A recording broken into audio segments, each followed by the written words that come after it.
चला आपण आता चर्चेला सुरुवात करू. वरुण सरदेसाई. अध्यक्ष महोदय, वडेट्टीवार साहेब, करतो मी चालू. नाही अध्यक्ष महोदय, धन्यवाद. आपण तुमचं आता नक्की कोण ठरलेलं आहे? बोललो नाही बजेट पासून, पहिल्यांदाच बोलतोय. मग धन्यवाद अध्यक्ष महोदय. आज आपण या बजेटच्या चर्चेवर, वेगवेगळ्या विभागांच्या चर्चेवर बोलायला मी उभा आहे. रात्रीपर्यंत खूप वेळ चर्चा झाली, मग त्यानंतर मुख्यमंत्री महोदयांनी त्यावर उत्तर दिलं. जे काही बजेट मला कळलेलं त्यामध्ये त्या संपूर्ण बजेटवर माननीय मुख्यमंत्री महोदयांची छाप होती. कारण त्यांच्या नेहमीच्या शैलीमध्ये अनेक शब्द होते. Artificial intelligence, quantum computing, data centre, GIS, शाश्वत शहरी विकास, autonomous vehicles, deep tech, AgriStack, Davos, digital शेती, नेहमीप्रमाणे असे मोठमोठ्या शब्दांचा वापर करायचा. आणि मागे 200 लोक आहेतच बाक वाजवायला. कळलं नाही कळलं तरी क्या बाते करून जोर जोरात एक करायचं. पण माझं त्यामुळे अहो एवढं नका झोंबून घेऊ, अहो एवढं झोंबून नका घेऊ, अहो एवढं झोंबून घेऊ नका. अध्यक्ष महोदय, सन्माननीय सदस्य अतुल भातखळकर, सन्माननीय सदस्य, सन्माननीय सदस्य थांब सन्माननीय सदस्य आपले विचार मांडतायत. खरं तर त्यांची पहिलीच टर्म आहे. ठीक आहे, त्यांना मुख्यमंत्र्यांवर टीका करायची आहे ती त्यांना करू द्या, पण संसदीय याच्या भाषेमध्ये त्यांनी टीका केली पाहिजे. क्वांटम कॉम्प्युटर म्हणजे काय, आर्टिफिशियल इंटेलिजन्स म्हणजे काय, सत्ताधारी पक्षाला कळलं नाही कळलं. आता असं बोलणं बरोबर नाहीये. तुम्हाला कळलं नसेल आणि तुमच्या नेत्यांनी तर जाहीर केलं होतं ना की आम्हाला बजेट समजत नाही, हे जाहीर सांगितलं होतं. कळलं की नाही? चला ठीक. त्यामुळे ज्या विषयावर आपल्याला समजत नाही त्या विषयावर नाही बोललात तर सदनाचा वेळ वाचेल, एवढंच सांगतो.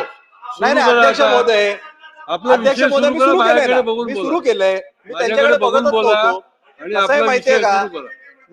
मी जर असं म्हणालो याच्यात की त्यांना जाऊ कळत देऊ नका नव्हतं तर चर्चेमध्ये. ते जर असं मागल्यावर असेल सुरू करा त्यांनी आपण. सुद्धा सांगितलंय की मला कळत नाही, मग ते पण ठीक आहे, आपण संसदेत चर्चेला सुरू की आपण काढून टाकावं. ठीक आहे. त्यामुळे मला असं वाटतं की एवढी मोठी संख्या असताना, एवढी ओव्हरवेल्मिंग मेजॉरिटी असताना पहिल्या 10-15 सेकंदात एवढं झोंबलं जाऊ नये. थोडं मन मोठं करावं, ऐकायची थोडी सवय करावी, बरं होईल. एवढंच माझं मत आहे. ठीक आहे, मी पहिल्यांदाच बोलतोय, पहिलीच टर्म आहे, हरकत नाही. तुमची तर अनेक वेळा टर्म झाले तरी एवढं का झोंबलं? चला मागण्यावर बोला, बाकीचा विषय अध्यक्ष राहू द्या. महोदय, मला जो काही हे जे काही बजेट कळलं त्या बजेटमध्ये 2018 साली 19 साली जे काही 4 लाख कोटीचं कर्ज आपल्या या महाराष्ट्रावर होतं, या वर्षी ते वाढून 11 लाख कोटीवर झालेलं. याचा एकच गोष्ट मला तरी याच्यातनं कळली, त्यावर आता वेगवेगळ्या स्टॅटिस्टिक्सची मांडणी ही मुख्यमंत्री महोदयांनी केली, पण GDP पर कॅपिटा बद्दल ते एकही शब्द बोलले नाहीत. ठीक आहे अध्यक्ष महोदय, आजची ही जी चर्चा आहे ही नगर विकास, गृहनिर्माण या सगळ्या विभागावर आहे. आणि म्हणून मी ज्या शहरातनं निवडून येतो त्या मुंबई शहरावर नक्की या बजेटमध्ये काय मिळालं हा माझ्या मनामध्ये प्रश्न आहे. आज मुंबई 3.0, मुंबई 4.0 अशा मोठमोठ्या घोषणा करण्यात आल्या. मुंबई 3.0 साठी काही निधी देण्यात आला. मुंबई 4.0 मध्ये आम्ही अमुक करू, आम्ही तमुक करू सांगण्यात आलं. पण माझ्या मनामध्ये हा मूळ प्रश्न आहे की मुंबई 1.0चं काय, मूळ मुंबईचं काय? मूळ मुंबई बद्दल काही सांगण्यात होत नाही. आणि म्हणून अध्यक्ष महोदय, आजची मुंबईची परिस्थिती काय आहे आणि आत्ताच्या मुंबईचा जो सगळ्यात ज्वलंत प्रश्न आहे ती म्हणजे बिघडलेला AQI, बिघडलेलं हवामान. या संदर्भात या संपूर्ण बजेटमध्ये आपण कुठल्या उपाययोजना करणार आहोत याबद्दल काही उल्लेख नाही. अध्यक्ष महोदय, मी वारंवार, हे आज 3रं अधिवेशन आहे, जेव्हा जेव्हा मला बोलायची संधी मिळते मी शासनाला आपल्या मार्फत विनंती करतो की AQI आणि ढासळलेलं जे काही हवामान आहे या संदर्भात गांभीर्याने विचार करण्याची गरज आहे, पण ते होताना दिसत नाही, हे मला खेदजनक सांगावं असं वाटतं. आज अध्यक्ष महोदय, परिस्थिती अशी आहे की 100 मीटर समोरचं सुद्धा दिसत नाही. म्हातारे लोक असतील, लहान मुलं असतील, यांना दररोज ब्रॉन्कायटिस, अस्थमा, वेगवेगळे व्हायरल आजार हे होत आहेत, त्यावर शासन कुठेही गंभीर नाही. हे मला वाटतं एक अतिशय खेदजनक बाब आहे.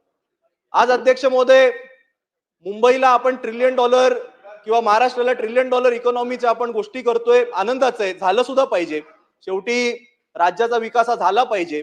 मुंबई ही आपल्या देशाची आर्थिक राजधानी आहे आणि असं असताना सुद्धा आज सामान्य मुंबईकरांना 24 तास चांगलं पिण्याचं पाणी मिळू नाही शकत, ह्याच्याहून मोठी शोकांतिका असू शकत नाही. अध्यक्ष महोदय, जर आपण साधं मुंबईकरांना पाणी देऊ नाही शकलो तर मग आपण मोठ्या मोठ्या घोषणा करून उपयोग काय? अध्यक्ष महोदय, या संपूर्ण बजेटमध्ये गारगाईच्या धरणाबद्दल सांगण्यात आलं. अध्यक्ष महोदय, जेव्हा आमचं महाविकास आघाडीचं सरकार होतं त्यावेळी आदित्यजी ठाकरे इकडे उपस्थित आहेत, त्यांनी त्या संपूर्ण विषयामध्ये पुढाकार घेतलेला.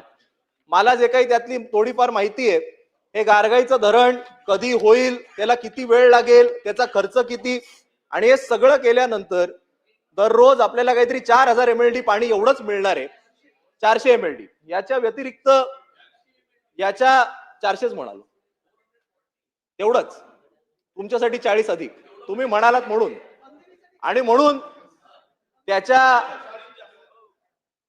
उलट महाविकास आघाडीचं सरकार असताना एक अतिशय मुंबईसाठी चांगला असलेला प्रोजेक्ट, तो म्हणजे डिसॅलिनेशनचा प्रोजेक्ट, ज्याच्याकरता जमीन सुद्धा ही मनोरीमध्ये आयडेंटिफाय केली गेली होती, ज्याच्याकरता वारंवार मोदी सरकार ज्या सौर ऊर्जेचा वर भर देतो, त्या सौर ऊर्जेचा वापर होणार होता, ज्याचा खर्च प्रचंड प्रमाणात कमी होता, तो प्रकल्प व्हावा याकरता आमची ही इच्छा होती.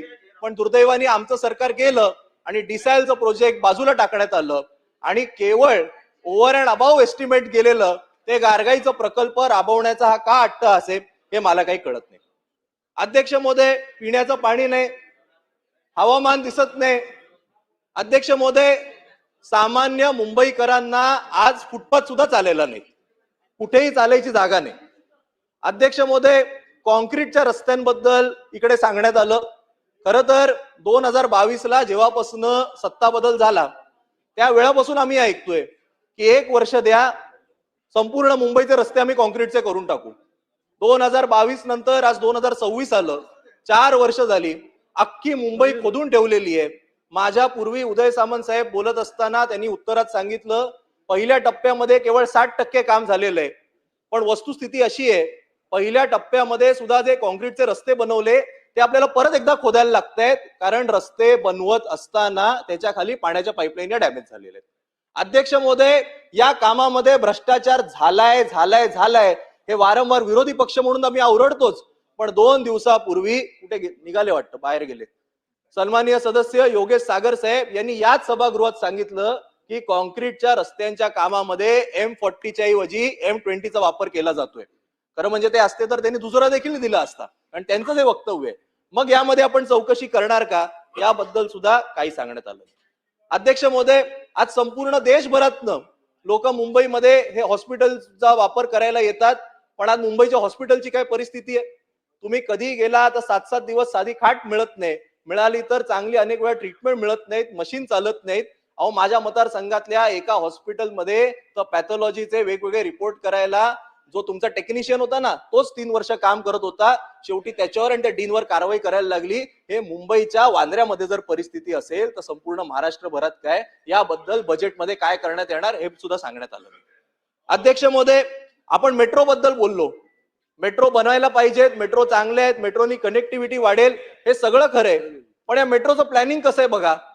मेट्रो बनवल्या पण कनेक्टिव्हिटीच दिली नाही. आज अंधेरीला 2 मेट्रो बनलेले आहेत, पण तुम्हाला जर मेट्रोची लाईन ही बदलायची असेल तर एका लाईन वरनं खाली उतरावं लागतं. वेस्टर्न एक्सप्रेस हायवे सारखा मोठा हायवे ज्याच्यावर दररोज लाखोच्या संख्येने गाड्या जातात, ते क्रॉस करावं लागतं, आणि वेस्टर्न एक्सप्रेस हायवे क्रॉस केल्यानंतर तुम्हाला दुसऱ्या मेट्रोमध्ये जावं लागतं. आज BKC ला मेट्रोची गरज होती, BKC ला मेट्रो स्टेशन बनवलं, पण स्टेशन कुठे बनवलं? जिकडे ऑफिस आहेत तिकडनं 1.5 किलोमीटरवर. बीकेसीचं मेट्रो स्टेशन बनवले वांद्र्यामध्ये, मग बीकेसीला त्याचा काय उपयोग झाला? तिथपर्यंत कनेक्टिव्हिटीचं काय? त्या संदर्भात सुद्धा काही आपलं योजना नाही, काही सांगितलं नाही. त्याच्या उलट त्यावर उपाययोजना करण्याच्या ऐवजी अजून एक नवीन मेट्रोच्या लाईनची घोषणा केली. म्हणजे आम्ही मुंबईकरांनी कधी श्वास घ्यायचाय की नाही? एक रस्ता संपला की दुसरा खोदायला सुरू करता, दुसरा संपला की तिसऱ्या मेट्रोचं काम चालू करता. कधी आम्हाला पूर्ण झालेल्या कामांवर आमच्या गाड्या चालवायला मिळणार का? हा सुद्धा आमच्या मनामध्ये प्रश्न आहे. अध्यक्ष महोदय, आज कचरा असेल या संदर्भात सुद्धा अशीच वाट लागलेली आहे. कचऱ्याचा आदला बदल, अल्टी पलटी, मला वाटतं सगळे विषय माहिती आहेत. त्यावर काही आपण उपाययोजना करणार का? त्या संदर्भात काही सांगितलं नाही. अध्यक्ष महोदय, प्रत्येक मुंबईकराचा श्वास हा मुंबईची लोकल ट्रेन आहे. पण त्याच लोकल ट्रेनचे जे स्टेशन आहेत याची जी दुरावस्था आहे या संदर्भात आपण काही करू शकतो का? मला वाटलेलं की आता इलेक्शन संपले, मोठ्या या बजेटमध्ये त्या संदर्भात तरी काही घोषणा होईल, पण काही सांगण्यात आलं नाही. आज इथे शेलार साहेब बसलेले, त्यांचं वांद्रे पश्चिमचं रेल्वे स्टेशन उत्तम आहे, खरंच चांगलंय. पण आज माझ्या वांद्रे पूर्व रेल्वे स्टेशनची काय परिस्थिती आहे? एका फॉरेनर ब्लॉगर आलेला, त्यांनी व्हिडिओ बनवला, तो व्हिडिओला कोट्यांवधी लाईक आणि व्ह्यू मिळाले आणि अक्षरशः आपल्या संपूर्ण मुंबईची, महाराष्ट्राची प्रतिमा मलिन झाली. इतकी वाईट परिस्थिती आज या वांद्रे पूर्व सारख्या अनेक लोकलच्या मेट्रो स्टेशनची आहे. त्या संदर्भात सुद्धा कुठेही उल्लेख झाला नाही. अध्यक्ष महोदय, आज मराठी माणसाला आपल्या या मुंबई शहरामधली घरही अनअफोर्डेबल झालेली आहेत. मराठी माणसाला मुंबईमध्ये स्वस्त दरात घरं मिळण्याकरता बजेटमध्ये काही उल्लेख होईल का असं वाटलेलं, त्या संदर्भात काही सांगण्यात आलेलं नाही.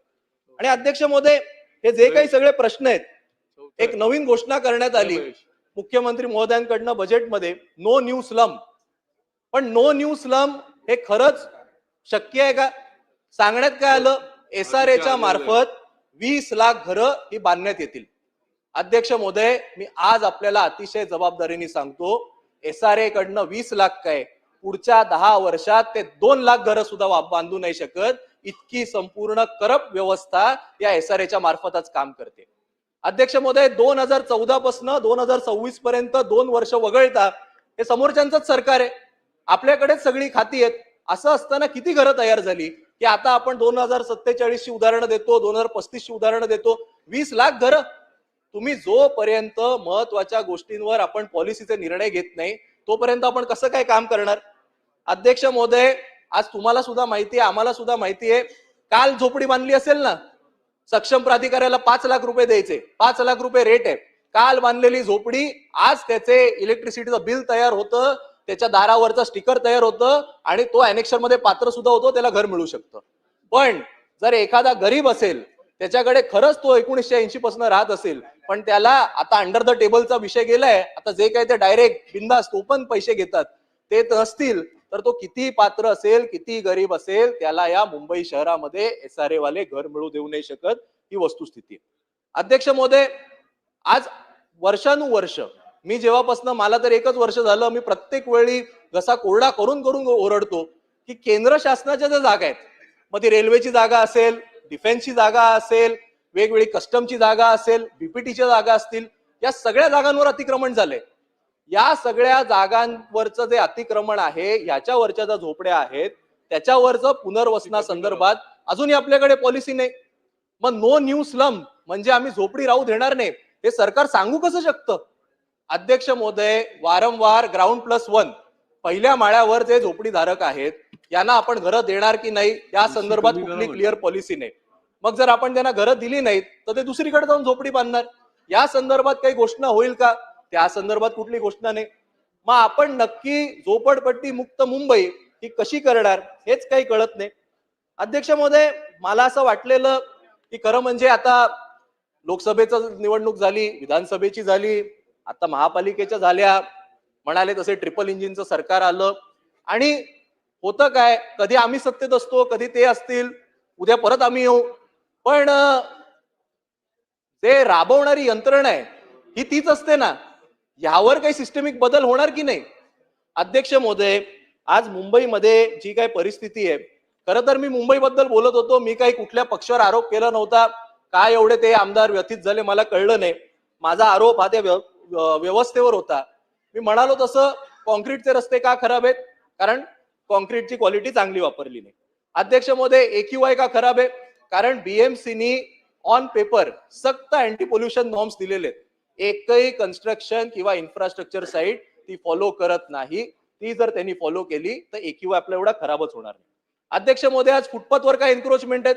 कारण हे सगळे महापालिकेचे अधिकारी हप्ते घेण्यात व्यस्त आहेत. इनफॅक्ट जर आपण यांच्या विरोधात गेलो, आपण जर कुठे कारवाई केली तर स्थानिक लोकप्रतिनिधींच्या ऑफिसचा पत्ता देतात आणि सांगतात आमदारांनी तुमची कंप्लेंट केली आहे, तुम्ही मोर्चा घेऊन त्यांच्या घरावर जा. हे प्रत्येकाला समोर जाणारी ही वस्तुस्थिती आहे. यावर आपण काही सिस्टमिक बदल करणार आहोत का? त्या संदर्भात काही नाही. अध्यक्ष महोदय, गारगाई बनेल तेव्हा बनेल. आता तर ते मला वाटतं टेंडर सुद्धा परत पाठवण्यात आलं, पण तोपर्यंत पिण्याचं पाण्याचं काय? अध्यक्ष महोदय, मी तुम्हाला अतिशय जबाबदारीने सांगतो, या मुंबई शहरामध्ये जी आपली हायड्रॉलिकची सगळी जी टीम आहे, ही सगळी वॉटर मॅनेजमेंटची BMCची टीम आहे, यांचं आणि टँकर माफियाचं जोपर्यंत संगमत आहे, जोपर्यंत मुंबईकरांच्या हक्काचं पिण्याचं पाणी हे मुद्दामून टँकर माफियाला विकण्यात येतंय, जोपर्यंत स्लम मध्ये असणाऱ्या वेगवेगळ्या ज्या फॅक्टरी आहेत त्यांना मोफत विदाऊट कनेक्शन पाण्याची चोरी होत आहे, तोपर्यंत सामान्य मुंबईकरांना तुम्हाला पिण्याचं पाणी देता येणार नाही. या संदर्भात आपण चाप लावण्याचं काही धोरण जाहीर करणार का? तर त्या संदर्भात सुद्धा काही नाही. आणि म्हणून ज्या महत्वाच्या गोष्टी आहेत त्या संदर्भात मला वाटतं कुठे काही सांगण्यातच आलेलं नाहीये. या संदर्भात मला असं वाटतं की माझं खरं म्हणजे सरकारला आव्हान आहे की आता निवडणूक नसताना या बजेटकडनं मला अशी अपेक्षा होती की आपण काहीतरी असं करून दाखवू की त्यामधनं अख्खी सिस्टीम बदलून जाईल, नोकरशाहीला कुठेतरी चाप लागेल. आमच्या पक्षामध्ये अनेक लोकांवर तुम्ही ED, CBI, ACB लावल्या, अनेक लोकांना तुम्ही घेऊन गेलात. आता कधीतरी सिस्टीम खराब करणाऱ्या अधिकाऱ्यांवर सुद्धा लावा, यांच्यातल्या काही लोकांना जेलमध्ये टाका. या लोकांना कुठेतरी भीती असू दे. यांना असंच वाटतं या पक्षाचा मंत्री असो किंवा त्या पक्षाचा मंत्री असो, आपल्या बापाचं जातंय काय? अध्यक्ष महोदय, आज हे अधिकारी एवढे बिनधास्त झालेले आहेत. माझ्या मतदारसंघात BKC मध्ये दर आठवड्याला दर वीकेंडला वेगवेगळे कॉन्सर्ट होतात.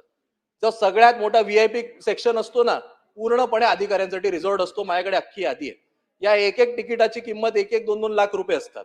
मग माझ्या मनामध्ये प्रश्न आहे की यांना एक तर परवडतं कसं, किंवा जर यांना फुकट मिळत असेल तर फुकट का देतात? पण आपण या संदर्भात सिस्टमिक चेंजेस बद्दल काहीही बोलायला तयार नाही. याच्याहून मोठी शोकांतिका मला वाटतं होऊ शकत नाही. अध्यक्ष महोदय, आज MMR चा उल्लेख करण्यात आला. MMR मध्ये तर नवी मुंबई एअरपोर्ट बद्दल बजेटमध्ये भरपूर सांगण्यात आलं. नवी मुंबईला एअरपोर्टची गरज होती का? 100% होती. पण आज तो पांढरा हत्ती म्हणून तयार झालेला आहे. आज कोकणामध्ये सुद्धा जे चिपी एअरपोर्ट आहे तिकडे सुद्धा तशीच परिस्थिती झालेली आहे. एअरपोर्ट तयार आहे पण विमानं तिकडे पोहोचत नाहीत. आज नवी मुंबई एअरपोर्टला विमानं वाढली पाहिजेत म्हणून आता T1 एअरपोर्ट बंद करण्याचा घाट घालण्यात येतोय असं मला कळतं. अध्यक्ष महोदय, माझा सरळ सोपा प्रश्न आहे. आज जर मला गोव्याला फ्लाईट पकडायचं असेल तर फ्लाईटची किंमत आहे 3,500 रुपये. पण तेच जर मला विमान जर नवी मुंबई एअरपोर्टवरनं पकडायला लागलं, कारण मला जर तिकडचं फ्लाईट मिळालं तर फ्लाईटची किंमत 3,500 रुपये, पण वांद्र्यावरनं मला नवी मुंबई एअरपोर्टला जाताना उबरला लागतील 4,000 रुपये. मग या गोष्टीला काय अर्थ आहे? आज आपण त्या मेट्रोची अनाउन्समेंट केली, त्याचा अजून DPR तयार नाही, काही नाही. ती मेट्रो होणार कधी? अध्यक्ष महोदय, तिकडे उबरला वाशीवरनं नवी मुंबई एअरपोर्टला जायला 800 रुपये लागतात. कसे परवडणार आहेत? बाहेर येताना नवी मुंबई एअरपोर्ट मध्ये नेटवर्क नाहीये. जर एखादा प्रवासी बाहेर आला आणि त्याला टॅक्सी मागवायची असेल, त्याला साधं मोबाईलचं नेटवर्क येत नाही. आपण या महत्वाच्या गोष्टींवर बोलणार आहोत. या संदर्भात काही उपाययोजना करणार आहोत का? तर काही सांगितलं नाही. अध्यक्ष महोदय, आज MMR बद्दल सांगत असताना 3री मुंबई 4थी मुंबई नवी नंतर व्हायची तेव्हा होईल, पण या शिळफाट्याची काय परिस्थिती आहे? खरं म्हणजे खतरो के खिलाडी नावाचं एक अतिशय फिअर फॅक्टर सारखा इंडियामध्ये शो आहे. त्याच्यामध्ये आता पुढच्या सीझन मधली फायनल टास्क असणारे शिळफाट्यावरनं डोंबिवलीला 1 तासाच्यात जाऊन दाखवावं. माझा जन्म डोंबिवलीचा आहे. मला आठवतंय आम्ही जेव्हा डोंबिवलीवरनं शिळफाट्याला जायचो 15 मिनिटात पोहोचायचो. सर्रास जिथे जिथे गावठाणं होती, जी शेतकऱ्यांच्या जमिनी होत्या तिकडे आपण FSI वाढवून टाकले, 5 केले, 6 केले. आज परिस्थिती अशी आहे, कल्याण ग्रामीण मतदारसंघामध्ये 6.5 लाख मतदार आहेत. 6.5 लाख मतदार आणि रस्ता तेवढाच राहिला. काय उपाययोजना केली आपण अध्यक्ष महोदय? आज शिळफाट्यावरनं डोंबिवलीला जायला 10 किलोमीटरचं पण अंतर नसेल, 3-3 तास सकाळचे संध्याकाळचे लागतात. काय केलं आपण? अध्यक्ष महोदय, आज भिवंडीचे इकडे लोकप्रतिनिधी उपस्थित आहेत, ते वारंवार त्या संदर्भात बोलत असतात. हे सगळे MMRचे आहेत. एशियाचा लॉजिस्टिक्स हब म्हणून आपण बघतो त्याच्याकडे. कोणाची हिंमत यात संध्याकाळच्या वेळी MMR मध्ये जायची? एवढे मंत्री महोदय इकडे उपस्थित आहेत, यांचा ताफा असून सुद्धा हे लोक जाऊ नाही शकणार. केवळ मुख्यमंत्री किंवा डीसीएम असतील ज्यांच्यासाठी ट्रॅफिक थांबवतात ते लोक जाऊ शकतील. बाकी चला आपलं तर जाऊ दे, सामान्य नागरिक काय करणार? या संदर्भात काही ट्रॅफिकच्या उपाययोजनांबद्दल काही सांगण्यात आलं का? त्या संदर्भात कुठे काही नाही. आज एक काय एज्यू सिटीची घोषणा करण्यात आली. अध्यक्ष महोदय, नवी मुंबईच्या त्या एज्युकेशन सिटीमध्ये ज्या काही आपण 6 युनिव्हर्सिटी आणायचं म्हणतोय, मी त्या युनिव्हर्सिटीची नावं वाचली. कुठल्या युनिव्हर्सिटी आणतोय आपण? Illinois Institute of Technology, University of Aberdeen. ज्या युनिव्हर्सिटीजना त्या देशामधले विद्यार्थी पसंती देत नाहीत, त्या देशामध्ये यांची आकडेवारी ही 120 आणि 130 वर आहेत. त्या युनिव्हर्सिटीना आपण रेड कार्पेट देऊन आपल्या नवी मुंबईमध्ये पाठवतोय किंवा बोलवतोय. काय उपयोग आहे? तिकडच्या गालगोट्या युनिव्हर्सिटीना आपल्याकडे कशाला बोलवायचे आपल्याला? म्हणजे नक्की आपलं धोरण काय आहे? कोण विचारतंय या युनिव्हर्सिटीना? आपल्याला मुलांना चांगलं शिकवायचं असेल तर आपल्या युनिव्हर्सिटी चांगल्या करा, त्याचे कोर्स डेव्हलप करा, किंवा तिकडच्या आयव्ही लीग असतील किंवा उत्तम टॉप 10 युनिव्हर्सिटीजना इकडे आमंत्रित करा. या भलत्या सलत्या युनिव्हर्सिटीला तिकडे नाही, तिकडे आपण यांना बोलवतोय. अध्यक्ष महोदय, बीकेसी मध्ये पॉट टॅक्सीचा नवीन एक काहीतरी MMRDA त्याच्याबद्दल तयारी सुरू केलेली आहे. मी जी काय माहिती घेतली, जगभरामध्ये एकही प्रकल्प या पॉट टॅक्सीचा झालेला नाही, कुठे त्याचा प्रयत्न सुद्धा झालेला नाही. मग आपल्याकडे आता इतके जास्त पैसे झालेले आहेत का की अनप्रूव्हन टेक्नॉलॉजी ती आपण बीकेसीच्या माथ्यावर मारणार आहोत? काय गरज आहे याच्यावर हजारो कोटी खर्च करण्याची? आपल्याला जर बीकेसीचा ट्रान्सपोर्ट इम्प्रूव्ह करायचा असेल तर एक मिनी बसची सेवा ही केवळ बीकेसी पुरती सुरू करावी. इतकं सरळ सोपं काम असताना आपण काय या संदर्भात विचार करत नाही? मला वाटतं हा देखील माझ्या मनामध्ये प्रश्न आहे. अध्यक्ष महोदय, मी म्हणालो तसं आपण घरांबद्दल बोलत असताना SRA संदर्भात मी आपल्याला सांगितलं. बीएमसीचं सुद्धा माझी खरं म्हणजे ही अपेक्षा होती की आता कुठेतरी रिडेव्हलपमेंट आणि त्यावर वर्षानुवर्ष आपण जे FSI वाढवत आलेलो आहे याला कुठेतरी रिव्हिजिट आपण करणार का, हा सुद्धा विचार केला पाहिजे.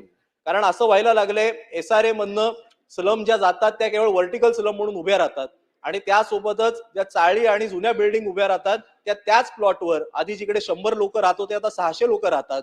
पण समोरचे रस्ते तेवढेच राहतात, त्याच्या खालच्या पाईपलाईन तेवढ्याच राहतात, त्याच्या खालच्या ड्रेनेज लाईन तेवढ्याच राहतात. म्हणजे इन्फ्रास्ट्रक्चरवर भर एवढा मोठा भार पडत असताना आपण त्यावर कुठेही काम न करता केवळ मुंबईतली लोकसंख्या कशी वाढत जाईल, FSI कसा वाढत जाईल, बिल्डरांना कसा नफा होत जाईल एवढीच जर पॉलिसी ठेवली तर एक दिवशी ही मुंबई माणसाला राहण्यासारखी राहणार नाही. मी मराठी माणूस नाही सांगत, कोणासाठीच इट विल बिकम अनहॅबिटेबल. त्यामुळे माझी विनंती आहे की या सगळ्या धोरणांकडे सुद्धा आपण कुठेतरी विचार करण्याची गरज आहे. आज म्हाडाचं सुद्धा मी शेवटचा मुद्दा घेतो, मला माहिती आहे अनेक लोकांना बोलायचंय त्यामुळे मला बोलण्यासारखं भरपूर आहे पण मी बोलत नाही. पण म्हाडाची सुद्धा खरं म्हणजे आज जो काही पुनर्विकास सुरू आहे, आपल्याला कल्पना असेल की म्हाडाच्या 56 वसाहती या मुंबईमध्ये आहेत आणि त्याला जो काही सर्व्हिस चार्ज आकारला जातो हा यावर 2000 साल पासून 2022 पर्यंत अनेक धोरणं झाली. जेव्हा आमचं महाविकास आघाडीचं सरकार होतं त्यावेळी तो सर्व्हिस चार्ज हा माफ करण्याची घोषणा करण्यात आली आणि मग नंतर सरकार बदलल्यानंतर 1998 पासून ते 2022 पर्यंतचा जो सेवा शुल्क होता हा कमी करून 1998 पर्यंतच भरायचा असा घोषणा करण्यात आली. परिणाम काय झाला अध्यक्ष महोदय? या ज्या सगळ्या 56 वसाहती आहेत यामधल्या ज्या सोसायटी आहेत या 2023 पर्यंत 1998च्या रेटच्या नुसार सर्व्हिस चार्ज भरत होते आणि मग सरकारला जाग आली आणि पुढे जे सेवा शुल्क वसूलण्यात आले ते आत्ताच्या दराने वसूलण्यात आले. तिकडचे जे लोकप्रतिनिधी होते त्यांनी सांगितलं तुम्ही आता भरू नका, आम्ही काय ते बघून घेऊ. काही सरकारमधल्या लोकांनी सांगितलं की आम्ही ते कदाचित माफ करून घेऊ. आज परिस्थिती अशी झालेली आहे, म्हाडाची रिडेव्हलपमेंट 2 मिनिटं मी पहिलाच आहे ना 2च मिनिटं. त्यामुळे माझी आत्ताची परिस्थिती ही अशी झालेली आहे की म्हाडाच्या 56 वसाहतीमध्ये रिडेव्हलपमेंटला जात असताना सेवा शुल्क न भरल्यामुळे अनेक रिडेव्हलपमेंट या रखडलेल्या आहेत. विकासक सांगतो तुम्ही भरा नाही तर तुमच्या कॉर्पस फंड मधनं आम्ही वसूल करण्यात येऊ. सरकार सांगतं आम्ही आज न उद्या ते माफ करू. केवळ 350 कोटी भरायचेत. माझी आपल्याला एवढीच आज या बजेटच्या मार्फत किंवा या मागण्यांच्या मार्फत ही विनंती आहे, केवळ 350 रुपये जर शासनाने म्हाडाला भरले तर आतापर्यंतचा सगळा सेवा शुल्क हा माफ करू शकतो आणि नंतर या सगळ्या सेवा या आपण बीएमसीला हँडओव्हर केल्या पाहिजेत. शेवटी आज पाणी बीएमसी देतं, लाईट बीएमसी देतं, होतं असं सगळे सर्व्हिस प्रोव्हाइड करते बीएमसी, त्याला पैसे भरते म्हाडा आणि मग म्हाडा नंतर परत सोसायटीकडनं पैसे घेते. मध्ये म्हाडा पाहिजेच कशाला? सगळ्या सर्व्हिसेस जसे बाकी लोक बीएमसी मार्फत भरतात तशा देखील या भरण्यात यावा. त्यामुळे म्हाडाचा जो काही अतिरिक्त सेवा शुल्क लागू केला गेलेला आहे, माझी आपल्याला ही मागणी आहे, आपल्याद्वारे शासनाला ही मागणी आहे की ते 350 कोटी सुद्धा भरून आपले एवढे मोठे 7 लाख कोटी आहेत त्याच्यातले 350 म्हणजे काहीच नाही, त्यामुळे एवढे आपण भरून या सगळ्या हजारो लोकांचा, बहुतांश मराठी माणसं आहेत, यांचा आपण लाभ करावा. आणि एक शेवटचा मुद्दा चला, म्हणजे धन्यवाद. याच म्हाडाच्या ट्रान्झिट कॅम्पमध्ये गेल्या अनेक वर्षांपासून न्यायालयामध्ये हा सगळा प्रश्न रखडलेला आहे. त्याच्यामध्ये जे काही ए बी सी कॅटेगरायझेशन आहे त्या संदर्भात आज अनेक मराठी माणसं ही घराबाहेर आहेत, त्यांची घरं तोडण्यात आली आणि आता त्यांना सांगण्यात येतंय की जेव्हा कधी न्यायालयामधनं हा विषय सुटेल तेव्हा तुम्हाला घरं द्यायची की नाही द्यायची, सशुल्क द्यायची की मोफत द्यायची, या सगळ्या संदर्भात आम्ही विचार करू. पण अनेक वर्षांपासून हा विषय मार्गी लागलेला नाही, त्यामुळे माझी विनंती आहे ते सुद्धा सरकारने मनावर घ्यावं.